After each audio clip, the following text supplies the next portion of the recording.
beta mutu na degré wana ba beta yi mutoko ya bilamba nyonso masoko di banda bana bamoni nanda kokuna tina bana na ye bamoni mutakala tata na bango bana na ye aboti bamoni masoko pape bana bakomi kolela na ndako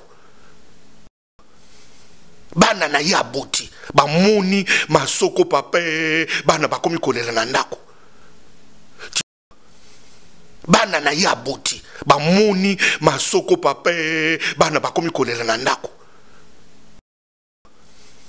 bana na ye aboti bamoni masoko pape bana bakomi kolela na ndako.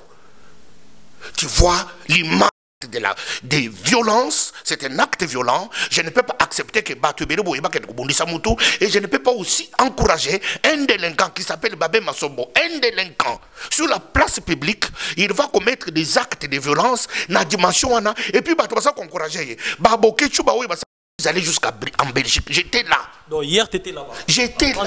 J'étais là le 24 vendredi. Le petit frère d'Adi Londolé m'a vu à l'hôtel Pullman à Bruxelles. J'étais là, j'ai quitté ici, je suis allé là. Dans un conseiller juridique, j'étais sur le terrain, sur la place où il y a eu l'événement. Mais ce qui s'est passé. Au Komaki avant, toi après événement. Avant, je suis arrivé là. Il n'a pas d'énergie dans les corps. À quoi qu'on fait? Bah, bokechu bato basali incitation ana. Bokechu a monanité. Et Enzo, ceux qui n'ont à monanité, Kimi Bayete, mais ce sont eux qui ont incité à la haine. Quand j'ai vidéo sur la place publique, moi j'ai pris mon téléphone, j'ai appelé les organisateurs de l'action. Mais comment vous pouvez organiser les concerts dans Mboko? Ils m'ont décrit l'événement. Natikité. Moi j'ai pris la voiture ici, je suis qu'incarne notre frère, que tu as cité les noms. Ça, c'est une délinquance. Je ne préfère pas toucher les noms ce sont des délinquants. Un babin, c'est un délinquant. C'est un délinquant 100%. Les gens qui les soutiennent, je vois sur les réseaux sociaux, les gens soutiennent un homme comme Babé Masombo, un délinquant. Alors, ce sont des courants de délinquants. Moi, quand ma vidéo avant guerre ça la combat wana groupe Babokecho sali émission d'incitation à la haine ko animer feu pour écommander le quoi c'était un fumeur de chanvre, c'était un buveur d'alcool. Balobi balou babazu bokonzi. Non bon mon premier ministre ça moluba. Et là, si sous balobi mikolo CV, il faut comme on a chiluba, lettre de motivation, il faut comme on a chiluba. Donc, si on commis lettre de motivation à chiluba, te, on sala ezate, orozoate. Non, baluba bazela kangotan molai. Nazo sauter les caméras. Mais baluba bazane sengo ya kusakana te. Puisque bande kunanga nyonso baluba, bazome la champagne. Ngai na sa muluba ya kananga. Nazo biso na kananga place ezate. Ils sont contents pour ce choix de Badibang. Pourquoi ils ont ce choix? Ils ont vu en Badibangi l'héritier de Tshisekedi. Parce qu'ils ont attendu longtemps, tout ce qu'ils attendaient de Tshisekedi, et Tshisekedi ne leur a pas donné. Tshisekedi a tongi toilette, Tshisekedi a tongi wenzete, a tongi dispensaire, on se comprend. Alors, kokufa kaka bato kokufa Tshisekedi bato kokufa na kokufa kaka bato kokufa na kokufa bato balembi bakasa ye balembi ba comme on a que Kabila. Salut, c'est Mewe, suivez Dolé Champagne. Je vous le conseille, je vous le recommande. Affaire à suivre, à poursuivre, à faire suivre. Ok, c'est Héros. Suivez Dolé Champagne sur www.congoworld.fr. On est ensemble. Ndenge obomesano bomesano kolanda site namino www.congoworld.fr. Il y a Dolé Champagne Gaimoko. Donc les lots ne te ont expliqué bino. Les lots te yambeli bino. Mutumoko, l'un des personnalités publiques il y a Katsambo Kanabiso. Ou alors barapé litoyo batbayo kaka. Donc Mikolo topé sa conseil. Parce que Mikolo vraiment topé sa conseil moi trop. Parce que Babi Mikolo Bisnios c'est la 5 chantiers. C'est vraiment bas chantier. Yo en a parlé parce que Babi 5 chantiers mon condition que Simbaki c'est parce que le gouvernement est qui n'a l'art. Sko biso sikoyo na ba parler mon amta luka chantier na e. So za mo na classe oloki pena chantier nga ezaka mo ba devoir na ko kenda mon chic 5 chantiers no fu bongisa parce que biso mo na bolingo ta 2 chantiers bolingo to ko sala te. Donc les lots ambeli bino Bishop Chatumba les charismatiques ou les lots repasse solanaï à travers ba sujet belé autozanango. Donc je m'avais déjà présenté mon invité. Bonjour Bishop Chatumba. Bonjour, bonjour Ndolé Champagne. Bienvenue dans cette émission Nabiso signature. Il y a www.congoworld.fr. Neto Mesanaka. Bishop, ça fait un peu longtemps que tu écoutes. Ah oui, Nazali, le lo est dimanche. Na outi côté ya matéa na kat église na silisi matéa bino pe boye. Alors lokola actualité ya mboka ezali mboka touti musika to komi place malam parce que Vital Camera zo ki décision mboka bonga. Alors apesi mutu apesi mukongo ba beti lokola mbwa lokola nyoka mais to bimina kao. Et alors osomona ke nazana kata concentration parce que Moussa les autres ne banda na Congo dans le bandate to comme en élection ou to sala na élection te. Kitoko Bishop biso toko kota place on a vraiment pour tout développer parce que tout ça vraiment moi solé belle photo sur la nayo. Le lo Bishop bat par moi yo kaka combattant et za moi muka botami le lo na 5 ans ayo kaka combattant mais le lo vraiment na lina yeba qui est combattant et qui ne l'est pas. Non combattant et commissionné. Aux hommes n'attendent pas de combattre, ils sont nobles. Les lots, ils ont dit banditisme, ils ont dit combattre. Combat, ils ont dit c'était métier noble. Lumumba, c'est fille un combattant, un guerrier. Kabila père, un combattant, un guerrier. Tout le monde honoré Ngwanda Penambokoyo. C'est un combattant, un résistant. Ce sont des guerriers. Alors, bah, Etienne Tshisekedi, ils sont des combattants. Ce sont des guerriers. Ce sont Vital Camera. Ce sont des combattants, ce sont des guerriers. Ce sont des institutions au bino bossa qui n'est pas parce que le tout le monde peut fidèle Castro peut à Koufi peut on n'a pas avec combattant mais les lots siko to lito le ba pasteur par rapport au bino de bossangana qui les lots ba bokechu premier ba odon ba nani ebele belo bosangana ki awa nande bosangana ki on a ce qu'on a yeba na idéologie na bino wana qui est combattant et qui ne l'est pas. Non, idéologie on est béba. Et c'est la race sous-souté. Oh, il commis les lots farfelus et commis les lots ce sont des délinquants. Bah BBC Image, il y a une lutte noble pour les pays. Bah commission en musique, bah commission en règlement des comptes, bah commission en bande de voyous et bah commission en salle. Aujourd'hui, c'est dire combattant, c'est être sale. C'est dire combattant, c'est honte. C'est une honte sur la place publique.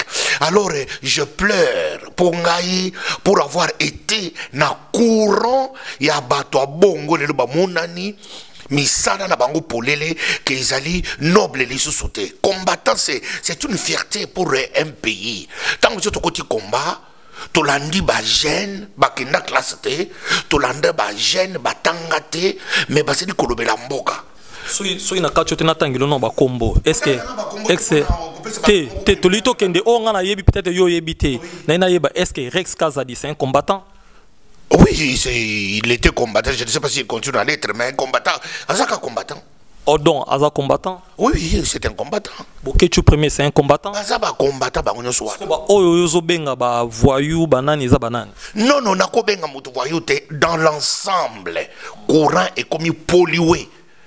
Ce qui va s'encourager, les lots, sur Facebook, sur les réseaux sociaux, va continuer que ce benga ba combattant.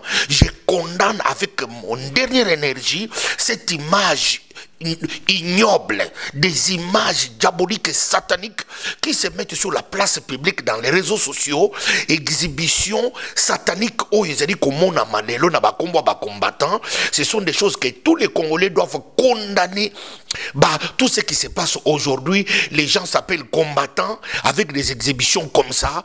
Moi, je ne peux pas donner un temps, je ne peux pas donner accès à bilo quoi bateau parce que exhiber tout bien que ce sont des voyous, ce sont des délinquants qui n'ont rien à faire, ils passent tout leur temps dans la violence. Alors ça, je ne peux pas appeler ça combat. Ça, ce sont des gens égarés, ce sont des gens sans avenir, des gens qui n'aiment pas leur propre vie.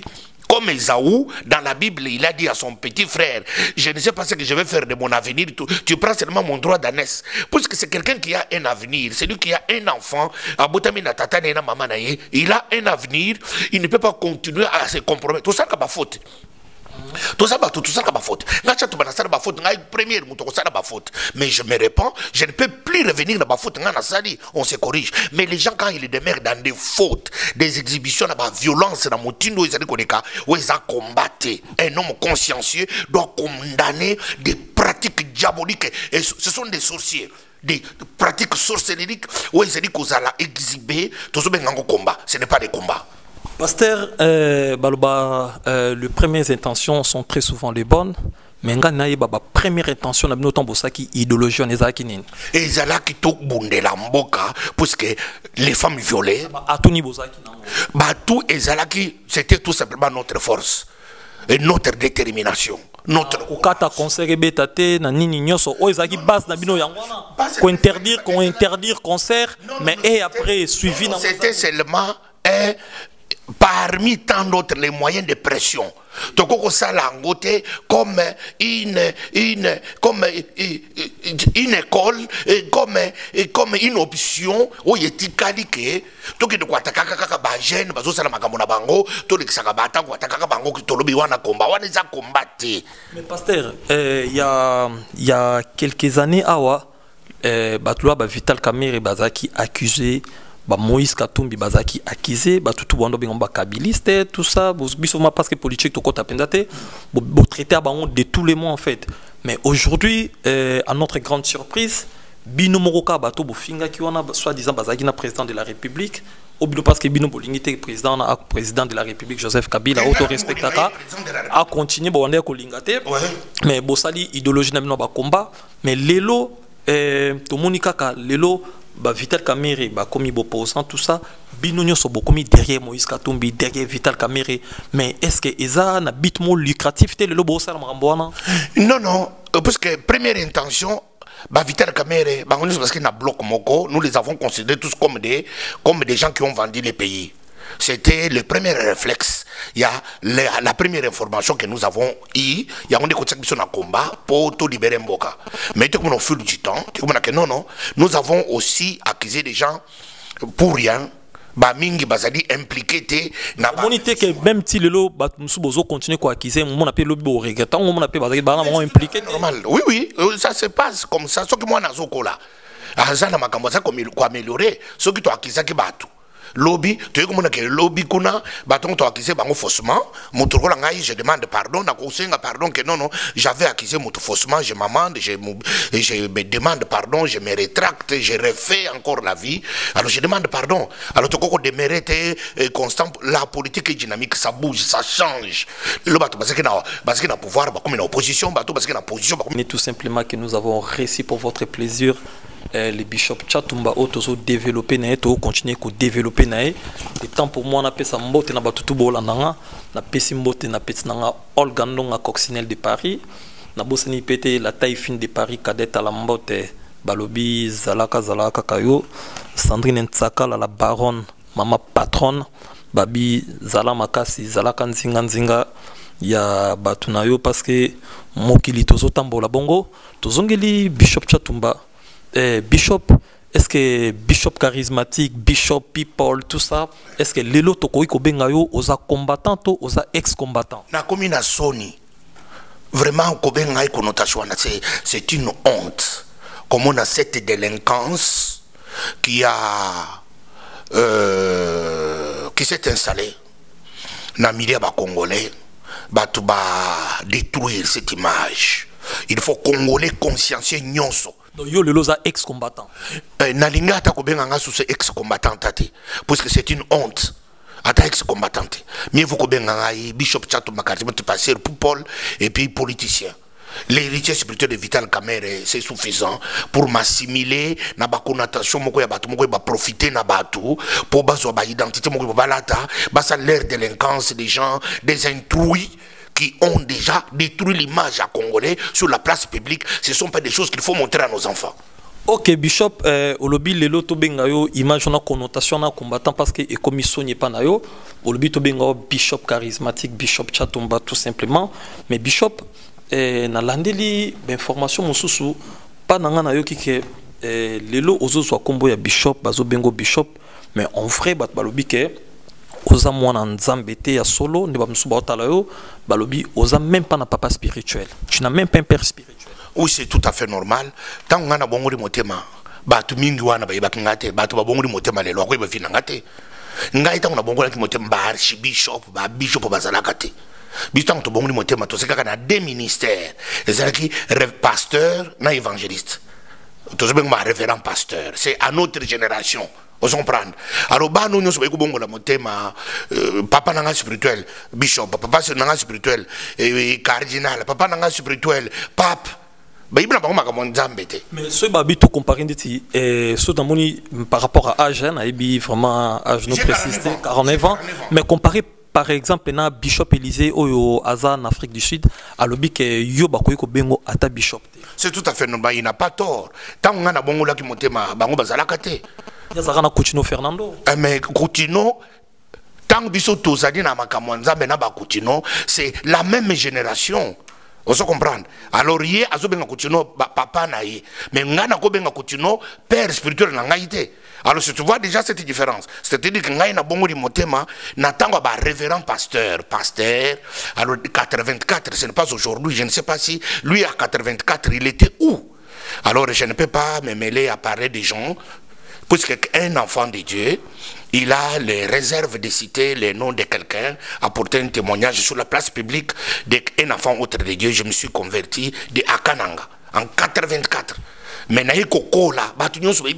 je suis des assemblées de Dieu, 37e communauté. Alors c'est-à-dire que naza muto alelo tena banda ko exhiber chatumba lelo chatumba lobi batmingi ba ibinga ye ba yikunanga na internet chatumba pasu bilamba. Ils m'ont vu que sur cette étape là bato bandi ko développer chatumba mais chatumba je suis connu naza na bana baza ba pasteur ba botemi baza na mokili monde entier.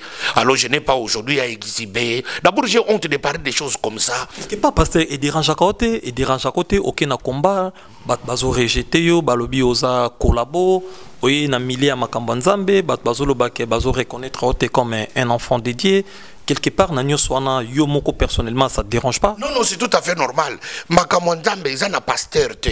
Pasteur mon côté de ma génération. On se comprend. Oyo akoki ko douter de ma vie. Bato bingi ba yebi ngai na makambo ya combat. Sur la place publique. Mais Nazaraka pasteur sans histoire, c'est de ma pasteur. J'ai une génération de pasteurs. On se comprend. Les hommes qui s'établir pour nabavi abatu combattant. Mon Dieu soit commis côté navi à Jatumba soit par naïe parce que naïe basser bishop à Chak Batuna Mirangi bishop à pasteur de Bilamba. Au bout n'a pas une autre image. Alors une partie de mon histoire. Mais depuis 84 Nazana Makamwanda Mango ba pasteur ba mika tinanga ba passer na l'église ba 400. Alors je ne peux pas aujourd'hui na kende ko bundaka na batu ba bongo di motema soki na 2000.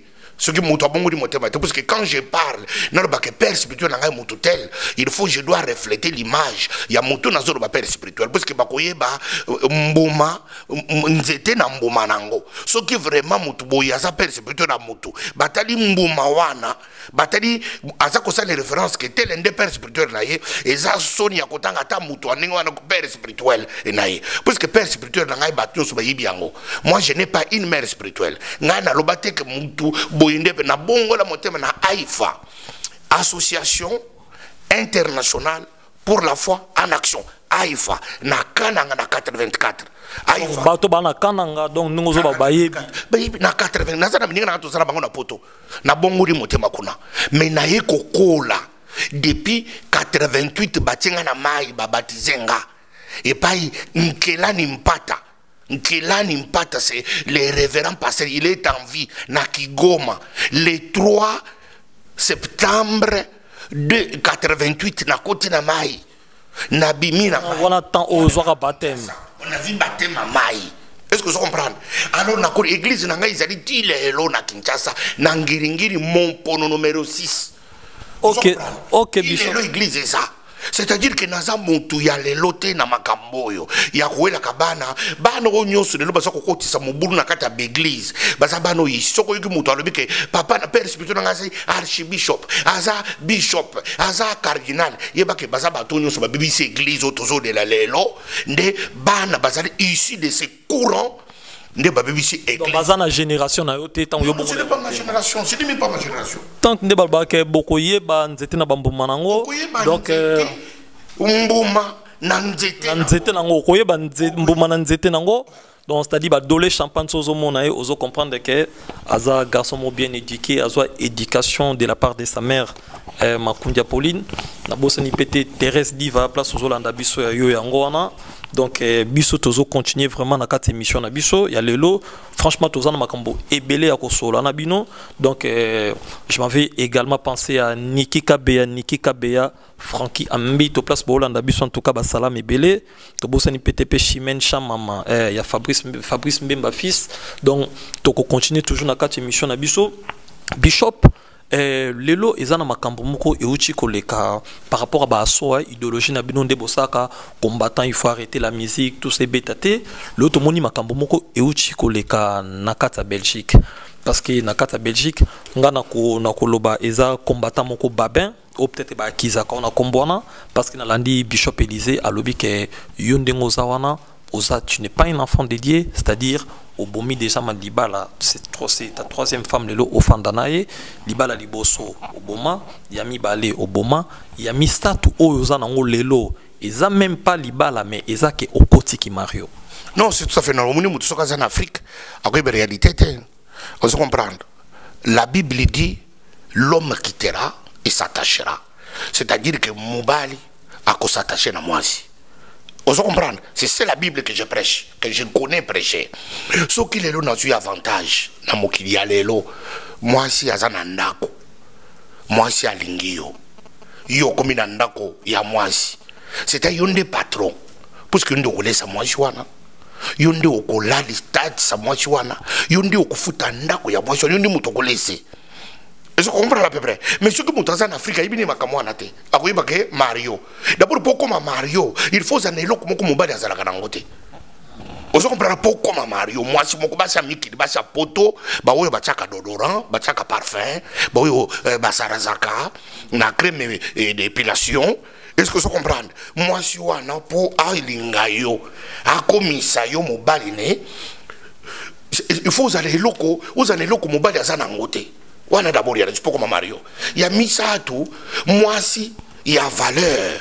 C'est-à-dire moi si oyo ayibi ko choisir biso na poto, tous un avantage na poto, nous faisons les choix des femmes, nous faisons les choix des hommes. Vous comprenez? En Afrique, mon dans la passe à l'été. Donc Bishop Élysée dans la passe. On se comprend à l'été, ça n'a pas si moto en Afrique, aux Arabiens, à Zalakate, moto Afrique, aux Arabiens. Quand même l'Afrique du Sud, dans mon conditions de vie. Non, bon, je ne connais pas la vie criminelle, je ne rentre pas dans la vie de légèreté. Moi, je parle par rapport à mes accusations. On se comprend. Alors, ce comme une moto, moi, si à jouer en charge, il faut s'arrêter là comme il va de Bassakanangote. On comprend à peu près. Alors, ce qu'il est là, ma mariage est Koufi. Et j'ai belé. Peut-être il y a le 8-3. On a encore le 10. Et qu'on fait à 15. À cette information, il fallait que tu n'en aies qui là. Parce que c'est moi qui dois dire ma vie. Moi, si tel n'attend comme moi, si tel n'attend comme. Yo tangi trois. Peut-être déjà 3. En tant que pasteur, ma campagne, yo trouve en haut que c'est normal ou divorce. Nous trouvons que c'est normal. Mon église s'appelle Rehoboth. Rehoboth veut dire tu peux essayer encore. Ah, ouais. Ah oui, vous comprenez. Les gens ne font... Moi, je suis dans un concept prophétique. Je peux essayer ce qui est marché. Au coquille qu'on a un côté, puisque est embolité. C'est-à-dire qu'on divorce nous à 100 fois. Donc pour toi, c'est normal. Mais ce qui est sali que il s'alléma. Vous comprenez? Le mariage, une fois. Non, mariage, ils sont sacrés. Le mariage est sacré. Mais ils ont la barrière. Il faut essayer encore, c'est-à-dire au Kabuanayo. Ce qui s'imite. Vous comprenez? Moi, je suis dans une logique claire. Ce qui s'imite n'est locaux. Pour respecter nos Bibles, tu essaies encore. Non, non. Bible, tu la respectes. Tu la respectes parce que Moutou Sana Bitumba naï. Moutou Sana Bitumba, il y a Lokuta. Moutou Sana Bitumba, il y a Moïbi. Moutou Sana Bitumba, il y a malédication. Parce que quand on est dans la place publique, on est dans le monde, connu, le monde est connu, alors ils ont qui c'est, ils ont vous comprenez? Mais ils ont parti à Mabé, à Moutouana, il y a Balaka Balaka. Mais yo monité parti na yo yake au fingaka fingaka yo moni en côté on comprend c'est ça pour lui ça ce n'est pas un péché péché zat mais péché zat que ngai mutu na vanda kana fingaka batu na fandi bonazo finga batu baza koni dans le monde ko ba chatumba c'est les non koni dans le monde ozo profiter au fingi po bata la vidéo na yo alors mutu ro nga chatumba makamunga na sala na lobaka en public. Naza ne péché na bombate, mais naza na bérer na sala. Parmi les na sala, il y a eu des divorces que j'assume, que j'ai divorcé. Vous comprenez? J'assume, et puis qu'ils sont partis à Vinanga. Mais ça ne change rien dans ma vie. Je continue parce que je suis Rehoboth. Rehoboth, je peux encore essayer. Donc, pasteur, je pense que Batunion Soba Olanda Bisso, Obo Akizara pasteur, tout Boyo Karamo Belé, je crois qu'il a précisé, à l'objet trop cause, à la mouké même 10, parce que Aza la seule personne, oh, yé Kakande a quoi expliquer Batou Vinae. Donc, pasteur. Plutôt, Vandi, Moutoumoko à Poto, Aza la Belgique. Parce que mon toit biché makambo à Nazara na Belgique. Avant de amener que ceux qui le connaissent en Belgique, ceux qui arrivent en Tchato Maguatake, Arbinin, a payé $50. A komile makambu ya muke aiblo ba chatu maboy ro ba chatu maboy sikoyo nga chatu braburi na sina deka ba itapu wana ba itapu ya kofinga badinga ya kokosela batu makambu. Moi-même j'ai dit ma vie j'ai commis des fautes na. Et tu les assumes? J'ai assumé mes fautes. OK pasteur sikoyo babé azamutu oyo yo bo sanité quand même. Ils ont un événement moko na sir bande que belé bana kata Belgique ba congolais belé bana kata Belgique. Ezaki artiste Nabiso Fali Poupa, Azaki na conférence de presse na Kata Belgique et c'était prévu à ça playback un truc comme ça parce que tout ça vraiment des informations précises tout le belaming na détaillé mais et ça dit que basalaki asso oyo ezalaki idéologie na bino depuis kala rozala combattant et que ba komiwana c'est-à-dire sécurité au bandé ko sécuriser peut-être ça wana to artiste et ça dit que ba beti ba ben asi ba image zaki sur au moni ba image sur ba réseaux sociaux pantole kitaki nzotonyo sur partie asima mobile partie postérieure et chikali libanda est-ce que soki okoki kozala na conseil moko ya kopesa to eloko mo ya reprocher to eloko mo ya ko encourager bango na combat na bango to batika to soza quelque chose en loba. Première dimension, je suis contre la violence sous toutes ses formes. Okay. Violence na kobo yango na ko condamner yango puisque même idéologiquement sur le plan politique moto yonga na zeli ko soutenir Vital Kamerhe il est contre la violence yango il a opté pour to kene na dialogue to éviter chaos tous un calendrier électoral, tous une date d'élection, tous sans des référendums pendant la transition, sans toucher la constitution pendant la transition, biloko ane zalate mboka y atterrir en paix. On se comprend. J'incarne les courants de non-violence. Mais makambo isalemi na Belgique oyo ezali violence qui doit être condamnée. Pourquoi je dois condamner? Je condamne la violence sans regarder pour l'individu. Mais si quand on toujours côté na ba vie avec individu et là que salemi wana makambo combattre ezali une délinquance qu'incarne notre frère que tu as cité les noms. Ça c'est une délinquance. Je ne préfère pas toucher les noms ce sont des délinquants. Un babin c'est un délinquant. C'est un délinquant 100%. Les gens qui les soutiennent, je vois sur les réseaux sociaux, les gens soutiennent un homme comme Babé Masombo, un délinquant. Alors ce sont des courants de délinquants. Moi, quand ba vidéo avant guerre ça la wana combat wana groupe Babokecho ba sali émission d'incitation à la haine ko allumer feu pour écommander le quoi ba dinga ba maye c'était un fumeur de chanvre, c'est un buveur d'alcool, il n'a pas d'énergie dans le corps. À quoi qu'on fait? Bah Bokecho bato basali incitation ana Bokecho à monanité. Et Enzo ce qui est ce qui nani à monanité ba kimi ba yete, mais ce sont eux qui ont incité à la haine. Ngai quand namoni ba vidéo ba Bokecho sur la place publique. Moi j'ai pris mon téléphone. J'ai appelé les organisateurs de l'action. Ngai Chatumba. Nabi, mais comment vous pouvez organiser les concerts dans Mboko? Ils m'ont décrit l'événement. Natikité. Moi, j'ai pris la voiture ici. Je suis allé jusqu'en Belgique. J'étais là. Donc, hier, tu étais là-bas. J'étais là le 24 vendredi. Le petit frère Dadi Londolé m'a vu à l'hôtel Pullman à Bruxelles. J'étais là. J'ai quitté ici. Je suis allé là. N'a eu conseiller juridique Nangaï, j'étais sur le terrain, sur la place où il y a eu l'événement. Mais ce qui s'est passé. Au Komaki avant, toi après événement. Avant, je suis arrivé là, dans ce qui déjà moi j'étais présent. La fille qui a filmé Sylvie, j'étais là. Moi-même, j'étais là sur place. Vous comprenez? Okay. Mais j'ai trouvé que c'est une délinquance. Vous comprenez? Les gens ont détruit. Ils ont condamné en haut. Ils ont condamné cette violence. Mais ils ont dit qu'on lançait un message. Les gens qui maintenant, sur la place publique, sont en train de soutenir Babé Masombo dans ce comportement. Pour dire que tu es un combattant, tu es un vrai combattant. Ils sont en train de l'envoyer vers la mort. Puisque Ninga Basoko, Baninga de Nyonso, Batamboula Kalabango, Bawe Basoko Filim Bakime, Batiki Yemoko. Okokufa obuni bakuya boye babiti kote mais azokité avimbi azokité mais oyebite hémorragie intérieure baza bato bakende ko hôpital té ce sont des fumeurs bakende na hôpital té ozo comprendre akovanda ayina caméra babiti ngai naza bien et donc ni sali ngai té na bundisi 15 personnes baninga ne ba soutenir ye mais na kati okoza lozu coup mortel et ye comme on a 10 ans 5 ans après okomi kisengi na balabala congolais moko kokote loté.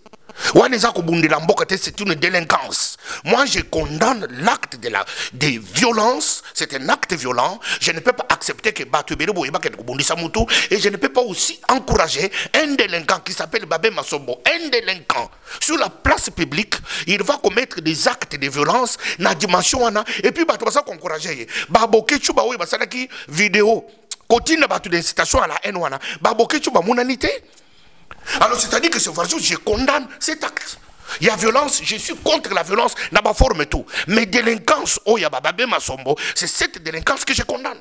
Ok, Bishop, Bisso, Tozo continue toujours na katia émission na Bisso signature la katia www.congoworld.fr ya Dolé Champagne parce que Mikolo te Bisso, oui Sabino tout mais ça na 5 chantiers, babi 5 chantiers mon condition que Simbaki, c'est parce que le gouvernement qui na l'art biso ata bolingo ata des chantiers bolingo veut dire to koko salate tozo koko salate mais Bishop na pesi petit nanga kadeta la mbote la taille fine de Paris place ozola nangai zalara kakayo na ndenga bien Bishop sikoyo lelo na makambo wana ndenge et salami parce que na monyo lobi trop o me la pe quand même moi soyi est-ce que lelo conseille vraiment conseil il y a réorientation sur la bongo na idéologie wana so koza na message moko parce que na évité que sur le blanc batika combat to batika concert to basala nini je crois na évité so boyoko to boyoko te mais conseil nini okoki ko pesa bango po o meka un peu ko réorienter idéologie wana ezonga na ndenge zalaki non concert na mboko ekoko beta dai ça c'est connu. Et ça magie mon côté mutoko sala. Sonde fali à Ozaki Kosala et Lokwana. Moi j'ai parlé avec les organisateurs, c'était pas un concert.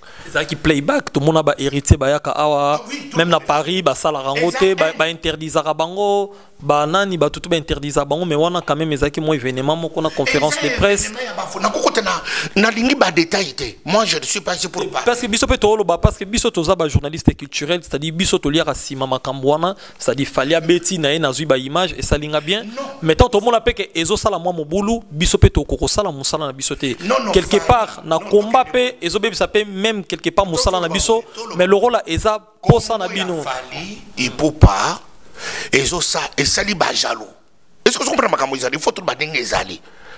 Nous avons trop de jaloux na mboko yo, les gens qui ont déjà échoué bazo sala ba jaloux comment on a ba gêné bazo sala ba vie na bango. Les gens sont des jaloux. Et puis concert na moni place concert parce que moi j'ai parlé avec ces gens-là.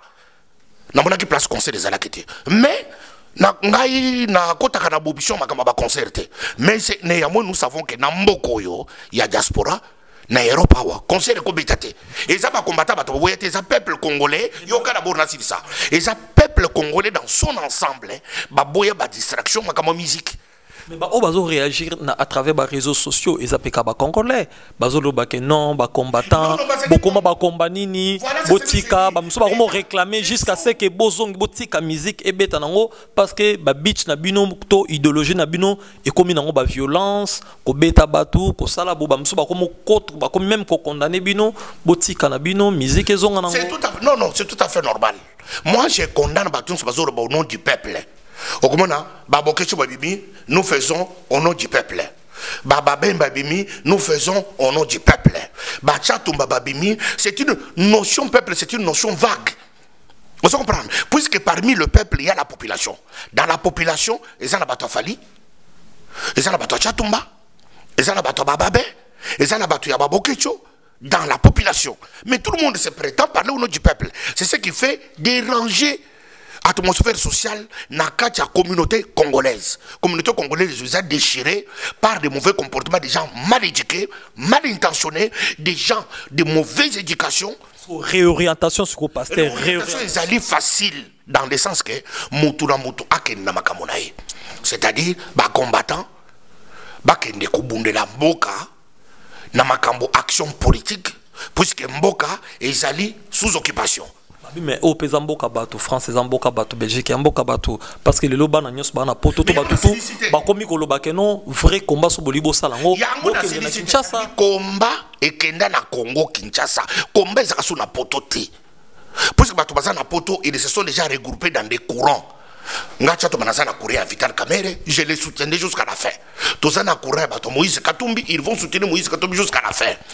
Tozana courant, il y a Emmanuel Ilunga, Tozana courant, il y a lobby pasteur Ozong et Souka na kata micro na biso peut-être yo ba que non choix na saki à Vital Kamerhe na se trompe pas qu'il sont de toloba que non. Je n'avais pas fait un choix auparavant. Ngana kotaki makambo. Oh sali lelo, oh sali lelo. Oh il peut mourir.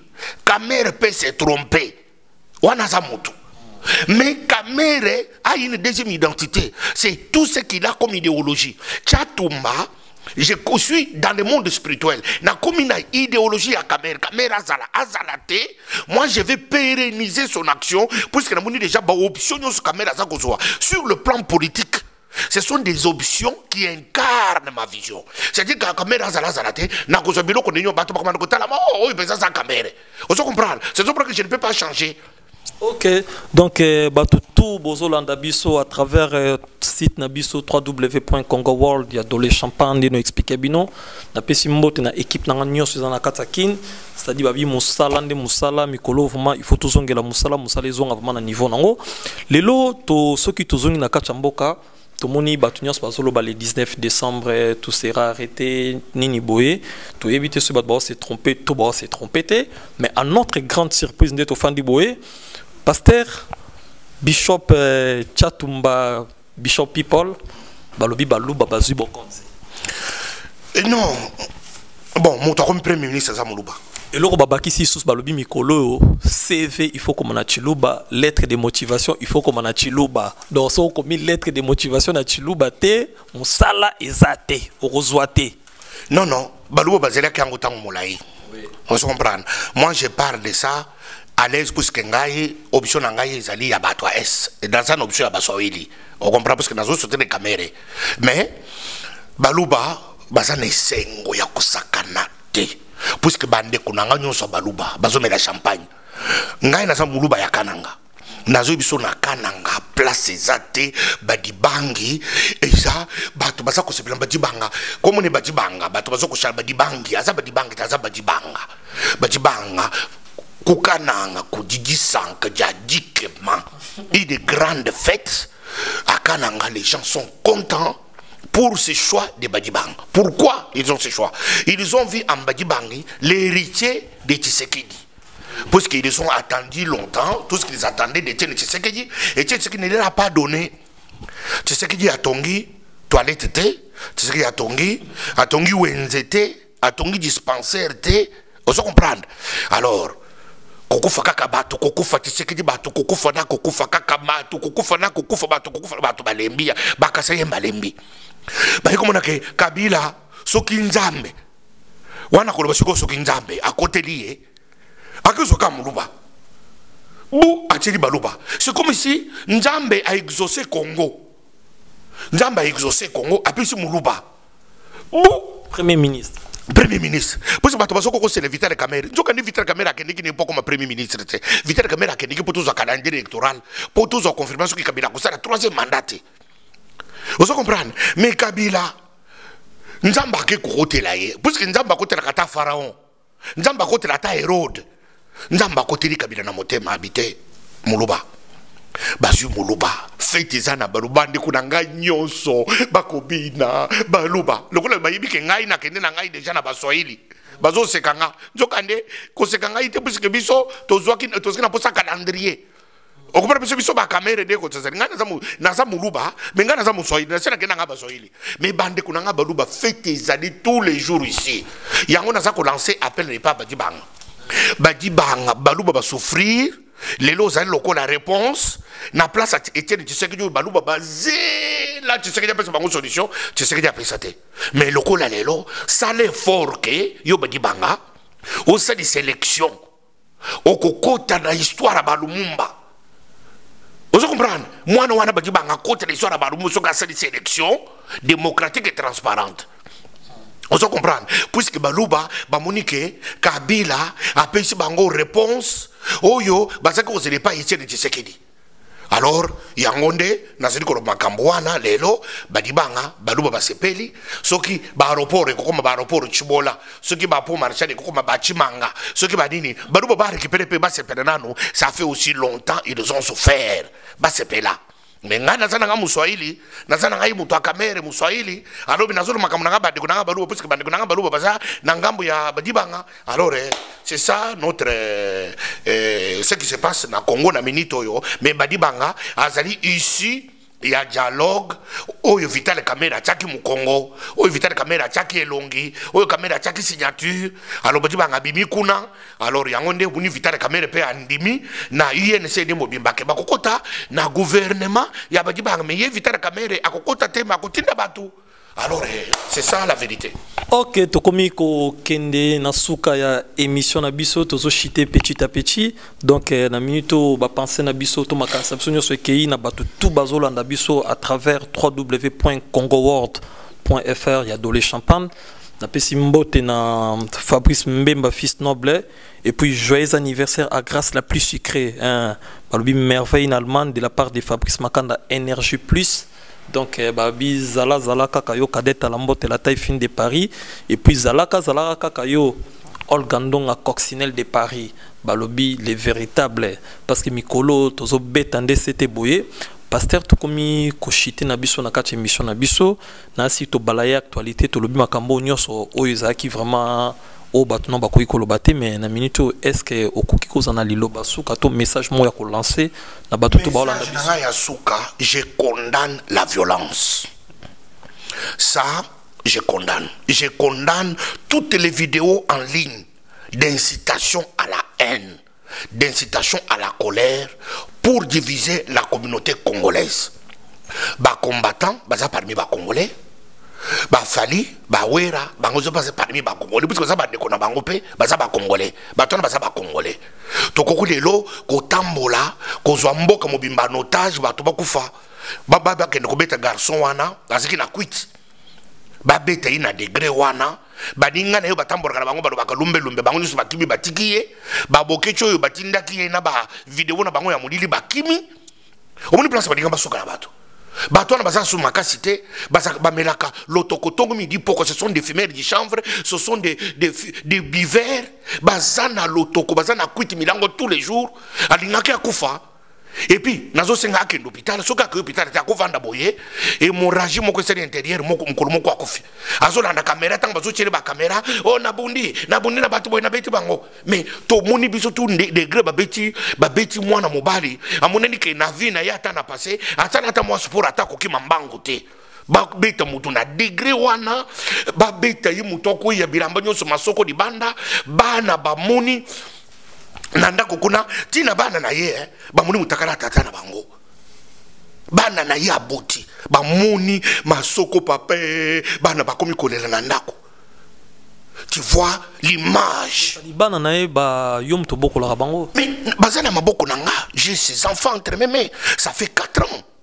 Boko la bana ya babe masombo nazana bango ce sont mes enfants na boko la bango na tina ka bango na classe na kendeke na bango na entrée na ka bango c'est une partie de ma vie ces enfants donc ndeba ba ke yum to zo mwasi na ye c'est ça nazwa mwasi oya botaka na ye asaka mwasi ba botaka sikoyo akomi c'est pas une trahison na part à moto peut-être bondé ko kabulani vers amai ngate toyebana te ni pendant ni tango nazalaka na combat totikana komona na place moko te totikana kozalaka ensemble te biso tokotana kine makambo na biso mwasi wana aza susu mwasi okotanga ke kolobata son ex te puisque akomi na maboko ya Chatumba c'est mutu mwasi na Chatumba babuti na Chatumba bana tobuti déjà bana combien belé des enfants c'est une femme qu'il faut respecter.